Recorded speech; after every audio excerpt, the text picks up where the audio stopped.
Hi, my name is Patrick Koch, and I would like to show how to deploy a Linux virtual machine on Azure using Terraform. And I would like to do that using a customized dev container, which is hosted in a GitHub Codespace. So what do I need for that? I have a repository named Azure Terraform Codespace, in which I have two configuration files for my dev container included in the directory .dev container. So here I have a Docker file. So based on a Ubuntu 22.04, I install all the necessary tools which I think I would like to use for my development. So among other things, maybe I need curl, but I need definitely the Azure CLI to log in to my Azure subscription. I need Terraform, and maybe, or definitely, I will also need Git for that. As next, I have the dev container JSON, in which I, among other things, install specific extensions.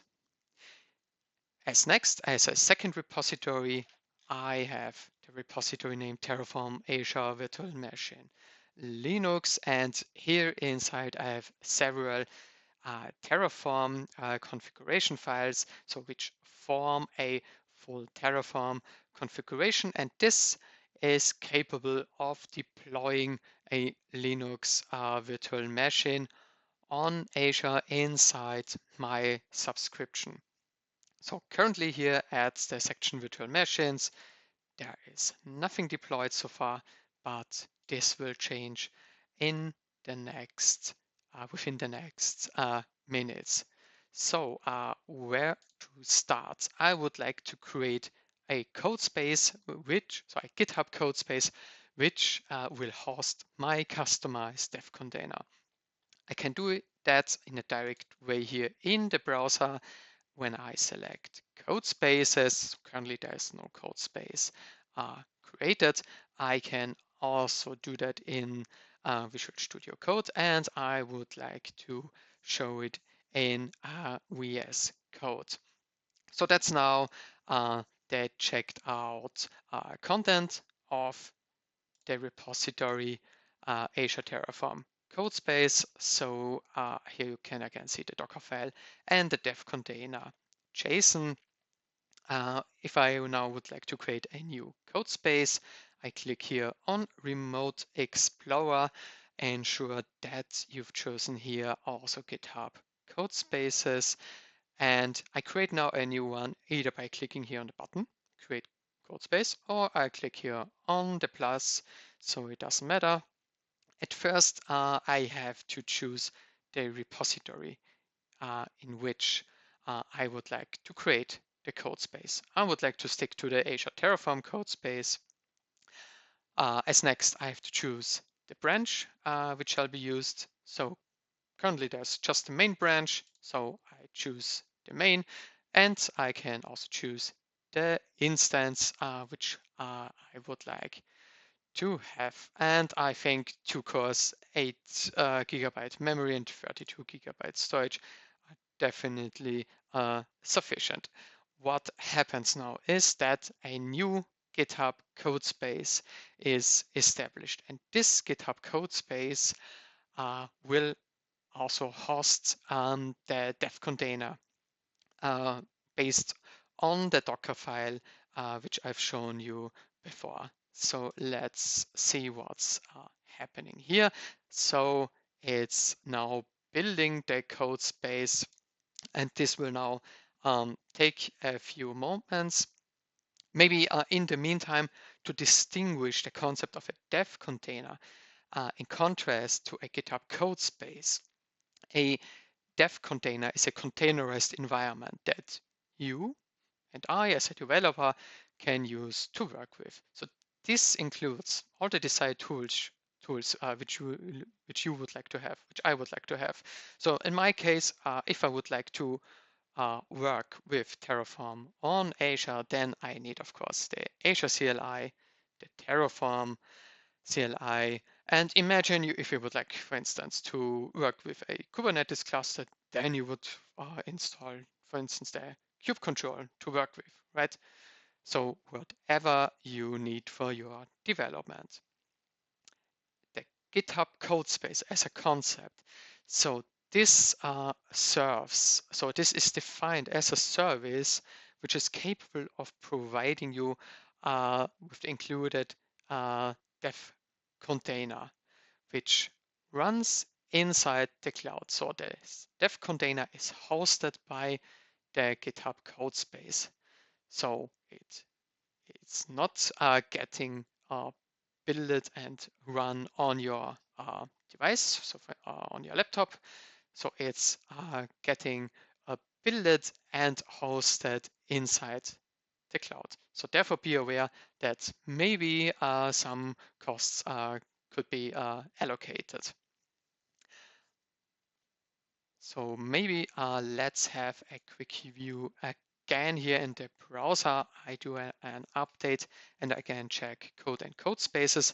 And here, as you can see, there is now a new Codespace created on the current branch named upgraded Sukotesh.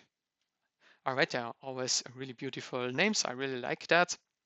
And the GitHub Codespace should be now finished. I'm going to create a new terminal here. And just to ensure, I type Terraform minus version. Sorry for the typo, of course, it's named Terraform and not Terraform. So it's Terraform with the version 1.8.4, and I also check the Azure CLI, and here we go, it's the version 2.61. So I have now my dev container running in a GitHub Codespace. So the GitHub Codespace is again named upgraded Sukotesh with the 2 cores, 8 GB memory, 32 GB storage. It was created 6 minutes already ago. Okay, and it's in the repo. So it's padcorg/Azure Terraform Codespace. All right, so what's next? I would like to deploy a Linux virtual machine in my Azure subscription using Terraform.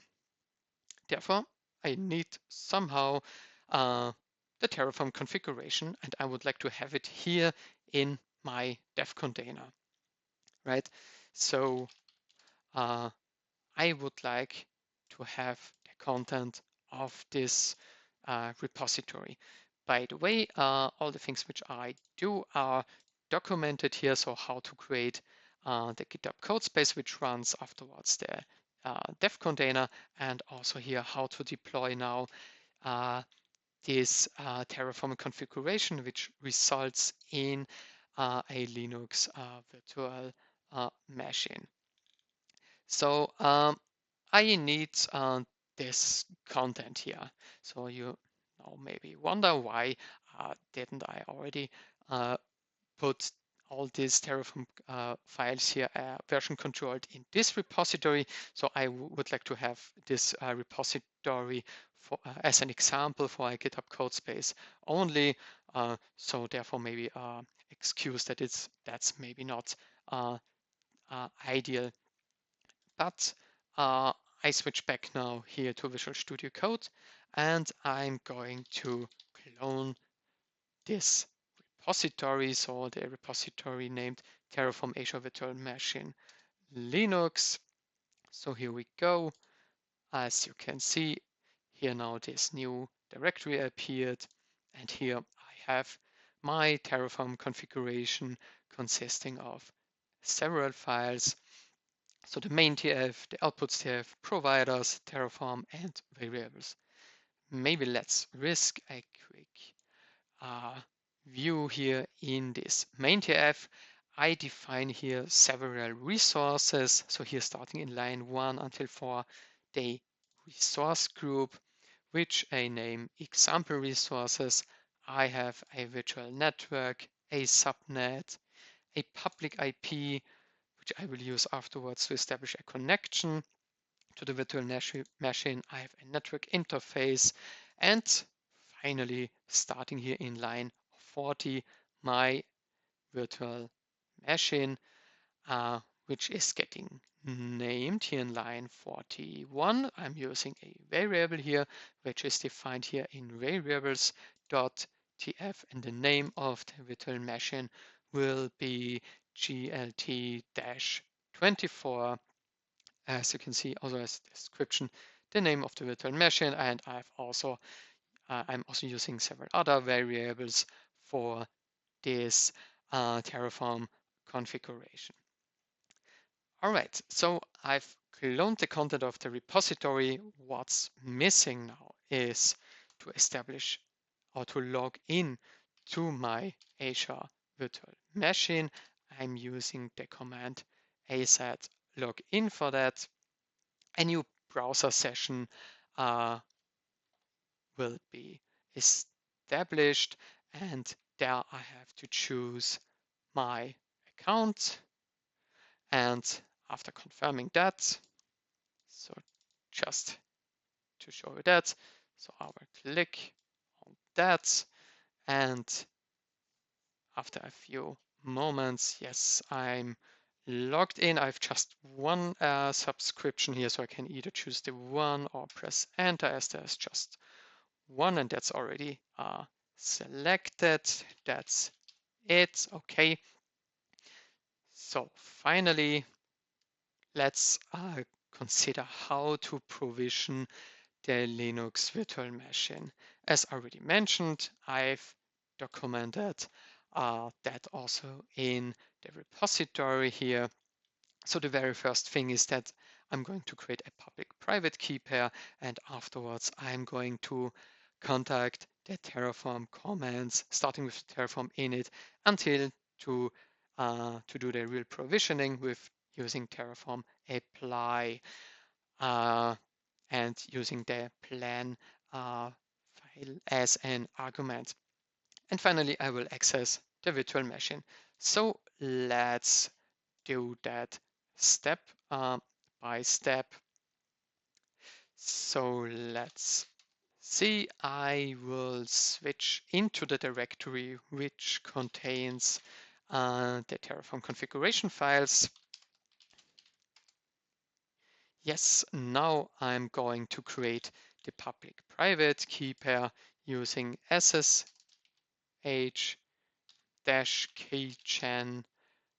-f id underline RSA. You can skip the passphrase, so now the public-private key pair is getting created. As next, I can establish, so I can start with the provisioning. So therefore, I will contact the Terraform commands. At first, I will hit, or I will conduct the command Terraform init, which initializes the backend. As next, I will run the Terraform validate just to ensure that the configuration is valid, right? And now, as almost last step, I will create a plan. So Terraform plan -out. So the plan is getting stored in the file tf plan. And if that is done, so this also summarizes what I'm going to do. I'm going to add 6 resources. And finally, I will apply that by running, it's already stated here, running Terraform apply tf plan, which 6 resources are going to be provisioned now. So it's about, maybe let's have a look again. So it's about deploying the resource group. You can also see it here in the logs that the resource group is the first thing which is getting created. Then we have the virtual network, the subnet, the public IP, the network interface, the virtual machine, and so it's already 6. So those 6 resources are getting deployed in my Azure subscription. And as you can see already here in the section virtual machines, the virtual machine named GLT-24 occurred. So in the resource group example resources, as you can see in the status, it's still creating its a Linux operating system, and I already have a public IP address here. And that's fast. It's already running. So I copy here the public IP address, maybe with the shortcut, because I needed to establish a connection to the virtual machine. So at first I need to run this chmod command for the private key, and afterwards I can conduct the SSH command. So let's see. Here you can see that it's really complete as this is stated here. So apply complete, 6 resources were added, nothing was changed, and of course nothing destroyed. And I got also as an output here the name of the virtual machine. So as next, I would like to create to establish a connection to the machine. So I just change the permission according to the private key. And finally, I type SSH-I using the name of the private key. And afterwards, it's a combination of the user of the virtual machine. So that's the admin user in that case, at the public IP. Hitting that, hitting enter, confirming that. And now I'm inside the file system of the Linux virtual machine. And that's how you can deploy a Linux virtual machine on Azure using a customized dev container, which is running in a GitHub Codespace. If you don't need that anymore, if you would like to shut down everything, exit from the Linux virtual machine. If you don't need the virtual machine anymore, run Terraform destroy. So that again destroys all the provisioned resources. So please always be aware, of course, that resources in the cloud, of course, allocate costs. So therefore, be careful, of course. Confirm it by typing yes. So this will now destroy all the resources again. And also be aware that the dev container, which I'm using now, is running in a GitHub Codespace. So that's now a cloud service, which also may, which definitely allocate costs. So you can use a bunch of several minutes for free. So thanks a lot for that, GitHub.